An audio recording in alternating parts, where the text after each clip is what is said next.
क्या सोने में आई बड़ी गिरावट अब खरीदारी का मौका बन चुकी है? क्या जुलाई और अगस्त में गोल्ड फिर से नई तेजी दिखा सकता है?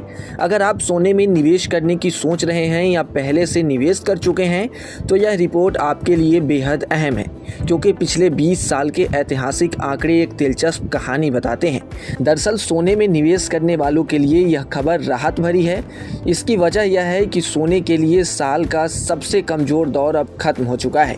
ऐतिहासिक रिकॉर्ड बताते हैं कि जून का महीना गोल्ड के लिए सबसे खराब महीनों में शामिल रहा है, जबकि जुलाई और अगस्त अक्सर इसकी कीमतों के लिए सबसे मजबूत महीनों में गिने जाते हैं। तो आंकड़ों पर नजर डालेंगे, लेकिन उससे पहले आज का रेट्स जान लेते हैं।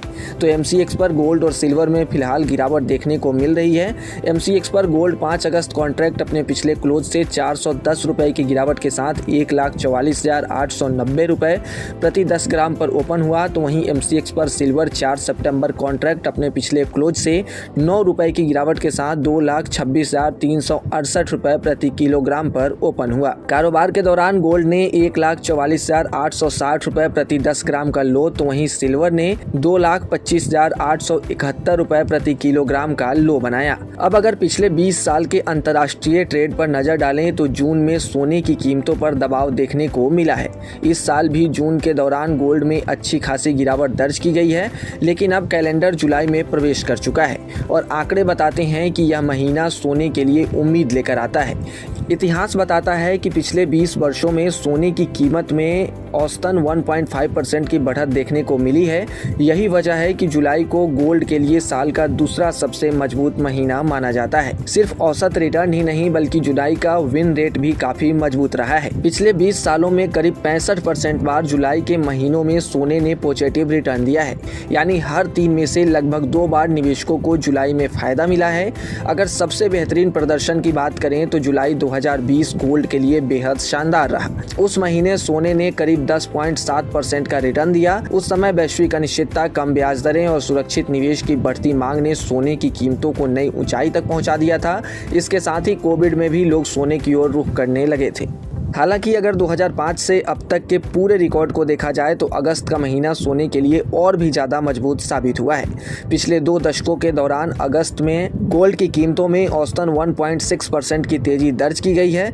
अगस्त का विन रेट करीब 55% रहा है, यानी आधे से ज़्यादा वर्षों में इस महीने सोने ने निवेशकों को पॉजिटिव रिटर्न दिया है। अगस्त का सबसे शानदार प्रदर्शन 2011 में देखने को मिला था, जब सोने ने एक महीने में करीब 12.1% का जबरदस्त रिटर्न दिया था। उस समय यूरोप के कर्ज संकट और वैश्विक आर्थिक अनिश्चितता के चलते निवेशकों ने सुरक्षित निवेश के तौर पर सोने का रुख किया था। इसके उलट जून का महीना लंबे समय से सोने के लिए कमजोर माना जाता रहा है। पिछले 20 वर्षों के आंकड़ों के अनुसार जून में सोने की कीमतों में औसतन 0.4% की गिरावट दर्ज की गई है।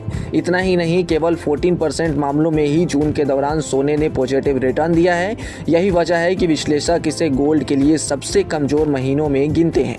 इस साल भी जून के दौरान सोने की कीमतों में अच्छी गिरावट देखने को मिली। हालांकि अब सवाल यह है कि क्या जुलाई और अगस्त में यह कमजोरी तेजी से बदल सकती है। विशेषज्ञों का कहना है कि आने वाले दिनों में सोने और चांदी की कीमतों की दिशा सिर्फ ऐतिहासिक ट्रेंड से तय नहीं होगी, बल्कि कई वैश्विक फैक्टर्स भी इसमें अहम भूमिका निभाएंगे। सबसे पहले नजर कच्चे तेल की कीमतों पर रहेगी। अगर क्रूड ऑयल में उतार चढ़ाव बढ़ता है तो इसका असर महंगाई की उम्मीदों पर पड़ सकता है, जिससे सोने की मांग प्रभावित होगी। वहीं डॉलर इंडेक्स भी गोल्ड के लिए एक बड़ा फैक्टर रहेगा। आमतौर पर डॉलर मजबूत होने पर सोने की कीमतों पर दबाव आता है, जबकि डॉलर कमजोर पड़ने पर गोल्ड को समर्थन मिलता है। इसके अलावा दुनिया में बढ़ता भू राजनीतिक तनाव, व्यापारिक विवाद या आर्थिक अनिश्चितता भी निवेशकों को सुरक्षित निवेश के तौर पर सोने की ओर आकर्षित कर सकती है। ऐसे में आने वाले हफ्तों में इन सभी वैश्विक संकेतों पर निवेशकों की नजर बनी रहेगी। वहीं निवेश की रणनीति को लेकर जानकारों की सलाह है कि शॉर्ट टर्म में जल्दबाजी से बचना चाहिए, लेकिन लॉन्ग टर्म निवेशकों के लिए बाजार में आने वाला करेक्शन एक अच्छा अवसर साबित हो सकता है।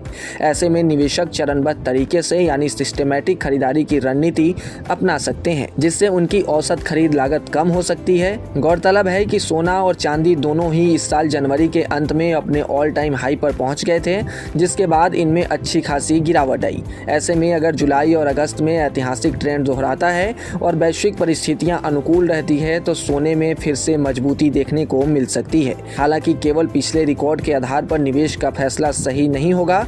निवेश से पहले अपनी जोखिम क्षमता, निवेश अवधि और वित्तीय लक्ष्यों को ध्यान में रखते हुए ही रणनीति बनाना बेहतर रहेगा। हालांकि इस पूरे मामले पर आपका क्या कहना है, अपनी राय कमेंट सेक्शन में जरूर बताएं और ऐसे ही तमाम अपडेट्स और शेयर मार्केट से जुड़ी तमाम जानकारी के लिए आप बने रहें गुड रिटर्न्स डिजिटल के साथ।